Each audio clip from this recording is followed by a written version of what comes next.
My name is Philip Harrelson. I'd like to welcome you back to the Barnabas study. And I'm doing a number of book reviews here today. And in the previous video, I just mentioned the book by William Barrick, Eric Kress, the Psalms Primer for Prayer.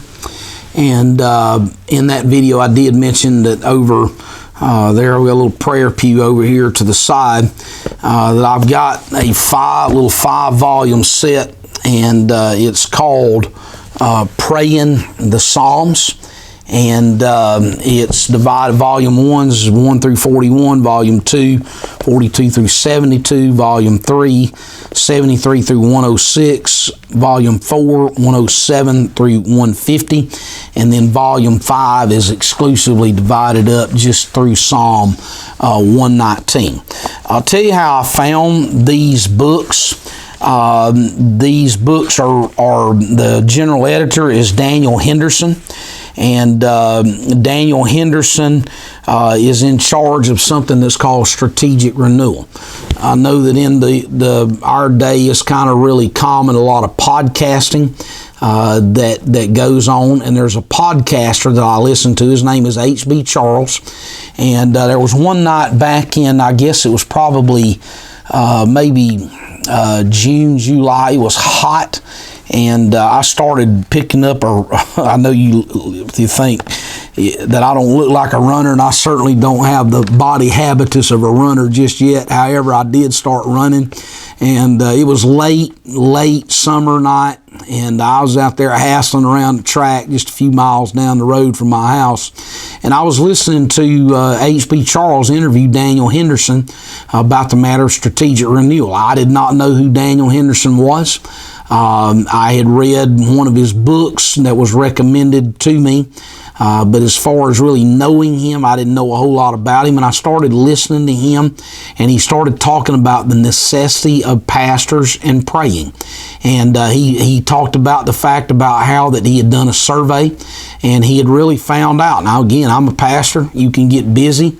You can get so busy doing the work of God that you forget about relationship with God. And if you're only working for God, I'm going to tell you what you're doing. You're building a ministry without the emphasis of the work of the Spirit. You've got to have the Spirit and the Word working in my life. I'm not going to put you in that category, but I'm just going to tell you the necessity of prayer. And just being able to have times not only of corporate prayer, but of private prayer as well. Those things really matter in our relationship with God. And he gets into this part. He starts out in Matthew 6, where we call it the Lord's Prayer, but it's really more so the disciples' prayer. And it starts out, and he started walking through that, Our Father who art in heaven, hallowed be thy name. He said that a lot of times, he said that what he noticed was that we get into a place of our prayers that to start with, it is immediately request-based. What does that mean? We start out with our laundry list. God, give us rent money.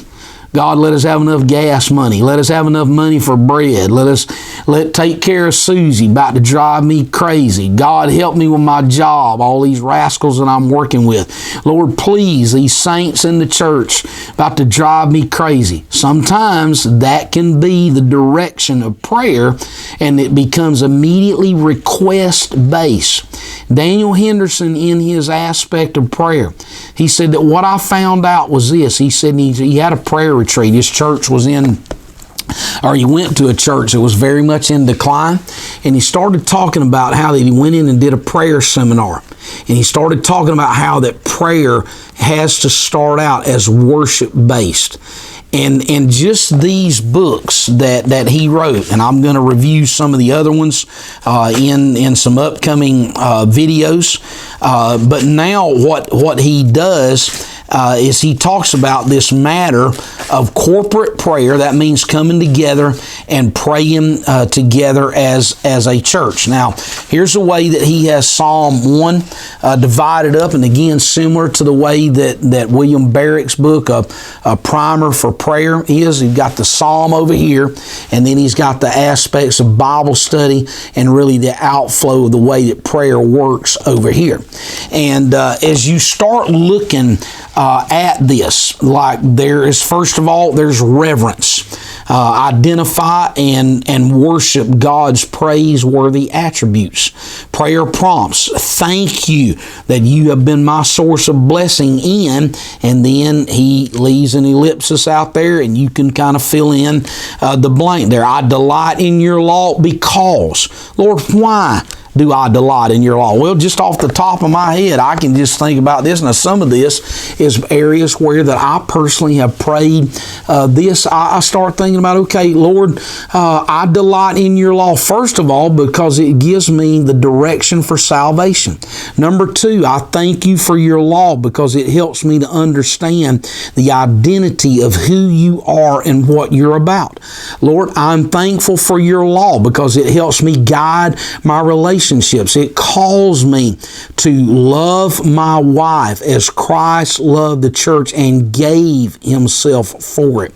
And I love the law because what it does is it helps me to set boundaries of holiness in my life. The epistles are full of instruction for that. But I would say that not only are the epistles full of places of how to live out active righteous lives, but the Psalms, those are areas as well. So what he does, Daniel Henderson and his team here, what they do is they work toward that particular area. And then, like a tree firmly planted by the water, you have given me. Okay, Lord, what have you given to me? Well, you've given me the gift of salvation. You've given me a church that I'm able to worship in. You've given me a place where that the Word of God is exalted in a pulpit where that it is preached and taught. I believe with accuracy. I believe that it's taught with conviction and firmness. I believe that it's taught again with the area of mercy and grace.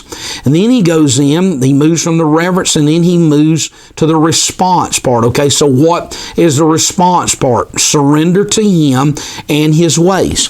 And then he says, I confess I have sat, walked, and stood in the paths of the ungodly when. And then you have to confess that. Now here's what I want to just throw in for this matter of entertainment. That now we've got it. I mean, it's coming at us. Netflix, Amazon Prime Video, Disney, Hulu, all the rest of the other streaming devices. Number one is I want to just tell you this: you're wasting a large amount of time if your mind is totally involved and immersed in that. However, but let's think about this. Lord, if I'm allowing myself to fall into that trap, then I sit, I walk, and I stand in the paths of ungodly actors, actresses. I'm in the path of ungodly. I'm listening to their ungodly, corrupt communication. I'm watching their immoral, violent actions. I'm watching the ways that demons. You think you've lost your mind. I have. Romans 12, 1 and 2. My mind has been transformed and warped by the Word of God. So again, forgive me if I'm thinking a little off target here, okay? But the more you get Scripture in your mind, the more that your mind is opened up to this spiritual world that we're living in. So what am I seeing? I'm watching people that are being driven by ungodly, foul, unclean spirits. They're acting these things out. They're speaking these things out. They're singing these things out. And what do? They want me to be discontent with what God has supplied in my life. They want me to be given to greed. They want me to be an immoral adulterer. They want me to be a liar. They want me to be somebody that has hands that are swift, or feet that are swift to shed blood. That's what they're promoting. And so whenever you read this, if you start confessing that kind of stuff in prayer, what's what's God going to do? One of two things is going to happen. Either the Lord's going to convict you, and you're going to turn your back on that, and you're going to say, I need to get away from that. Or you'll fall into the trap that what Paul said in 2 Timothy chapter 3, where he talks about, or maybe it's 1 Timothy 4, where I think it's 1 Timothy 4, where he talks about the fact about you continue to work in this part where that your conscience becomes seared with a hot iron, so it no longer has an impact. And I think that we're seeing some of that in our day now, where the hearts have become so hardened because, again, that they have walked in the path. They sat in the seat of the scornful. They walked in the way of the sinners, and they've stood in the path. How is it? Walk, stand, or sat, walk, stood. And again, what's he calling for? The response. Surrender your heart so that I may meditate more faithfully on your truth. Now again, you can see why that these books like this, and if you start doing it on a regular basis, and you start saying, okay, I'm going to discipline myself toward prayer, then what it becomes is it becomes a productive matter whether you're walking out a life that's going to be pleasing to God. And again, these books, and again, I forgot how much they cost. But again, I can just tell you this: I've gotten my money's worth out of these volumes because what they've done is they've pointed me in a direction for prayer. And again, our churches, man, do they need praying preachers and praying saints. That's one of the things that's really going to impact and transform us, is the more that we can be involved with a prayerful spirit, then God can help us to be sensitive to His Spirit whenever He nudges us in the direction so that we can reach out to others. Well, I went a little long on that one, but anyways, thanks for stopping by, and the Lord bless you. Until next time, I'll see you later.